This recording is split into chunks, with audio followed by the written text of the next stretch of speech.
Hello दोस्तों, आपका अपने चैनल में स्वागत है। वीडियो शुरू करने से पहले चैनल सब्सक्राइब करना ना भूलें।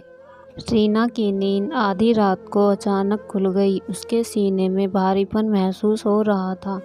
घबराहट की वजह से उसे बहुत बेचैनी हो रही थी। दोपहर को अखबार में पढ़ी खबर फिर से दिमाग में कौंध उठी। अस्पताल ने महिला को मृत घोषित किया। घर पहुंचकर जिंदा हो गई। दोबारा एम्बुलेंस बुलाने में हुई देरी, फिर मृत। कहीं कुछ दिन पूर्व ही रीना की मृत घोषित हुई। माँ जीवित तो नहीं थी?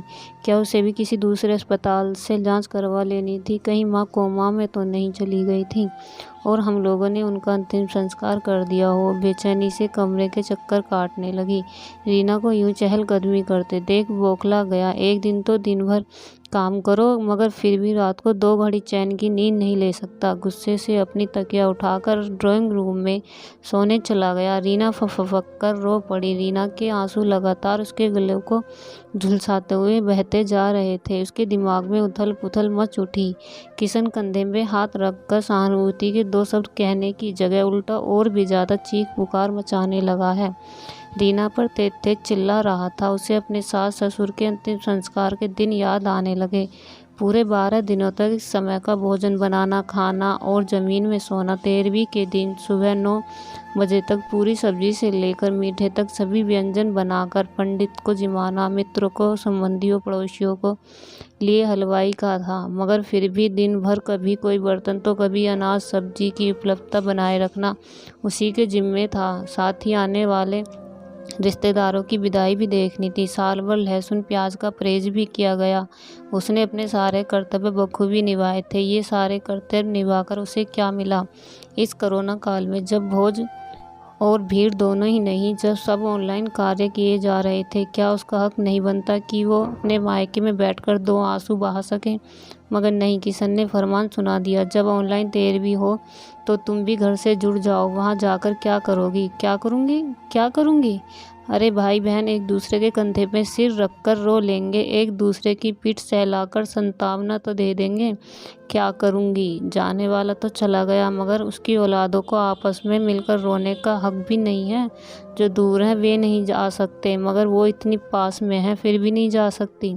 उसे आज भी याद है जब 22 घंटे की रोड यात्रा कर भूखी प्यासी वो अपनी सास के अंतिम संस्कार में ससुराल पहुंची थी तो कार से उतरते ही लगा था कि चक्कर खाकर गिर जाएगी, मगर फिर भी अपने को संभाल कर जुट गई थी सारे रस्मों को रिवाज को निभाने के लिए। किशन तो दामाद है, उसके हिस्से कोई कारज नहीं है, ना ही एक समय खाने की बाध्यता है, फिर भी वो इतना क्यों चिल्लाता है?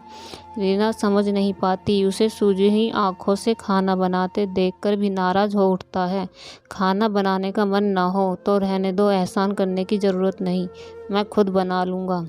रीना सोचती रह जाती कि किशन के माता पिता के अंतिम संस्कार के नाम पे वो 12 दिनों तक एक समय का सादा भोजन बनाती खाती रही और उसकी माँ के अंतिम संस्कार के समय किशन को तीनों समय भोजन ही नहीं बल्कि स्वाद अनुसार भोजन चाहिए। उसका मन उचाट हो उठा। माँ क्यों, लोग ऑफिस तो जा रहे हैं ना, फेस शील्ड भी लगा लेना। नहीं आऊँगी, कभी नहीं आऊँगी। जब माँ ही नहीं रही तो कैसा मायका? मायका भी ख़त्म।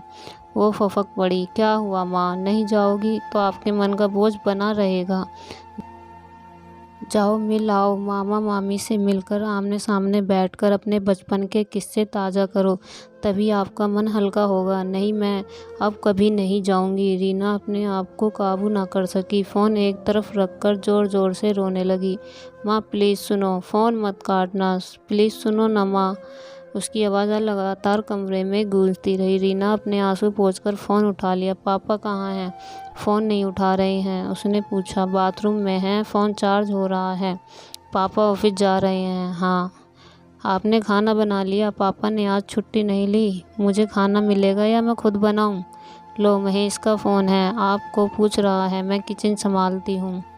और सुनाओ, बेंगलोर के क्या हाल हैं? पहले ही मनोरोगी कम नहीं थे, अब तो इनकी संख्या में बेतहाशा वृद्धि हो रही है। अरे अपने प्रोफेशन की बातें छोड़, कोई लड़की पसंद की हो तो वो बता। पापा पहले महामारी से तो बचे, फिर धूमधाम से इंडिया आकर शादी करूँगा। अरे हाँ, आज आप मम्मी को ऑफिस जाते समय नानी के घर छोड़ देना, लॉकडाउन है, उन्हें कोई सवारी भी ना मिलेगी। मेरी चुगली कर रही होगी कि मैं मायके जाने नहीं देता, है ना। किशन का चेहरा तनाव से तन गया। ऐसा कुछ नहीं है, मैंने ही जाने को बोला है। उन्हें आप छोड़ आना, ऑफिस से आते समय ले आना, उनका दिल बहल जाएगा। पर वहाँ तो सब ऑनलाइन रिश्तेदार जुड़ रहे हैं। हमने कितनी धूमधाम से तेरे दादा दादी की तेरहवीं की थी। मैंने कहा कि चाहे एक पंडित ही घर बुलाकर कार्यक्रम संपन्न कर लो, मगर नहीं, मेरी कौन सुनता है। आपको क्या करना पापा। वैसे भी अभी भीड़ करने की ज़रूरत नहीं है, रिश्तेदार भी सब समझते हैं। मम्मी ही पास में है, उन्हें आप पहुंचा देना। ठीक है पापा, मैं अब सोऊंगा, कल सुबह फिर बात करेंगे। प्रणाम पापा। रसोई में भोजन परोसती रीना के दिमाग में पिछले 2 महीने की ढेर सारी झड़पें कौन गई। अब उसे याद आया कि ये सब झड़पें कोरोना पॉजिटिव होने के बाद शुरू हुई थी, जो धीरे धीरे बढ़कर विकराल रूप में सामने आ चुकी हैं। अब वो क्या करे। क्या किशन मनोरोगी बनता जा रहा है और वो भी अवसाद का शिकार बनती जा रही है। उसकी आंखें बहने को बेताब होने लगी। नहीं, वो कमज़ोर नहीं पड़ेगी। इस महामारी के खौफ से उसे बाहर निकलना ही होगा, अपने डर को काबू में करना ही होगा। उसने अपने आंसू पोंछे और उसके हाथ तेजी से सलाद काटने लगे।